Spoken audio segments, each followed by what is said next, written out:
শুধুমাত্র একটাই কথা, প্লিজ কেউ কাউকে ছেড়ে যায়েন না। হাসিনার পতনের দিন সকালে এভাবেই ছাত্র জনতাকে উৎসাহ দিয়েছিলেন ছাত্রদল নেতা আবিদুল ইসলাম খান। সেই আবিদুল ইসলাম এখন ডাকসু নির্বাচনে ছাত্রদলের প্যানেলে ভাইস প্রেসিডেন্ট অর্থাৎ ভিপি পদপ্রার্থী। ছাত্রদলের মনোনয়ন পেয়ে তিনি আবেগাপ্লুত হয়েছেন। নেতাকর্মীদের সামনেই কেঁদে কেঁদে গণতান্ত্রিক বাংলাদেশ বিনির্মাণের কথা জানিয়েছেন।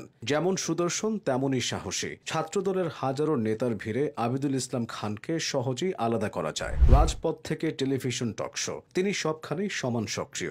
শুধু এখন নয়, আওয়ামী লীগের দুঃশাসনের সময়ও আবিদুল ইসলাম প্রতিবাদ করেছেন। এজন্য জুলুম অত্যাচার সহ্য করলেও তিনি তার যাত্রায় অটল থেকেছেন। আবিদুল ইসলাম খান ঢাকা বিশ্ববিদ্যালয় শাখা ছাত্রদলের যুগ্ম সাধারণ সম্পাদক। তিনি ইসলামিক স্টাডিজ বিভাগের 2015-16 সেশনের শিক্ষার্থী। ঢাকা বিশ্ববিদ্যালয়ে ভর্তি হওয়ার পর পড়ালেখার পাশাপাশি তিনি ছাত্র রাজনীতিতেও সক্রিয় হন। আবিদুল ইসলাম সবসময় প্রতিহিংসাহীন নতুন রাজনৈতিক বন্দোবস্তের আকাঙ্ক্ষায় বিভোর থাকতেন। তবে রাজনীতি করতে গিয়ে নিজের একাডেমিক জীবনকে তিনি পেছনে ফেলে দেননি। মেধাবী এই ছাত্রনেতা 2016 সাল থেকে 2024 পর্যন্ত ইউনিভার্সিটি অ্যাডমিশন কোচিং ইউসিসির হেড অফিসে ক্লাস নিয়েছেন। তিনি ইউসিসির ইংরেজি বিভাগের শিক্ষক ছিলেন। তার হাত ধরে প্রতিষ্ঠানটির অসংখ্য শিক্ষার্থী এখন ঢাকা বিশ্ববিদ্যালয় সহ বাংলাদেশের স্বনামধন্য প্রতিষ্ঠানগুলোতে পড়াশোনা করছে।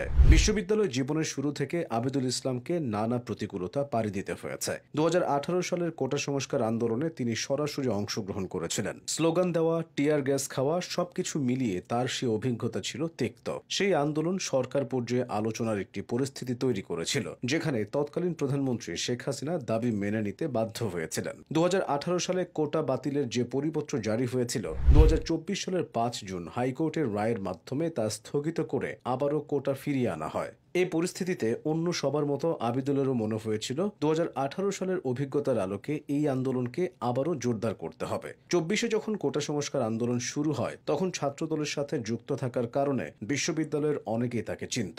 এ কারণে প্রথমে সরাসরি আন্দোলনে যুক্ত হওয়ার সুযোগ ছিল না, কারণ এতে আন্দোলন ভিন্ন খাতে প্রবাহিত হওয়ার সম্ভাবনা ছিল। তাই আবিদুল তার জুনিয়রদেরকে দিয়ে প্রথম দিন থেকে আন্দোলনের খোঁজ খবর রাখছিলেন। তিনি 2024 সালের 6 জুন শহীদুল্লাহ হল ছাত্রদলের তৎকালীন সাংগঠনিক সম্পাদক নুরুল আমিন নূরের সাথে এ বিষয়ে কথা বলেন। তাদের আলোচনায় উঠে আসে আন্দোলনে ছাত্রদলকে ঠিক কিভাবে সম্পৃক্ত করা যায়, কারণ তারা জানতো যে ছাত্রদল করায় তাদের জুনিয়ররা সরাসরি আন্দোলনে যেতে পারবে না। কারণ সাধারণ শিক্ষার্থীদের ব্যানারে হওয়া এই আন্দোলনের প্রথম সারির নেতারা আন্দোলনকে প্রশ্নের ঊর্ধ্বে রাখতে ছাত্রদলকে দূরে রাখতে চাইবে। পরে আবিদুল ইসলাম এবং নুরুল আমিন সিদ্ধান্ত নেন ঢাকা বিশ্ববিদ্যালয় ছাত্রদলের বর্তমান দপ্তর সম্পাদক ওয়াসি তামিকে আন্দোলনে যুক্ত করবেন। সেখান থেকে শুরু হয় ঢাকা বিশ্ববিদ্যালয় ছাত্রদলের গণ অভ্যুত্থানের পথে যাত্রা। 15 জুলাই ঢাকা বিশ্ববিদ্যালয়ে ছাত্রলীগের অতর্কিত হয়।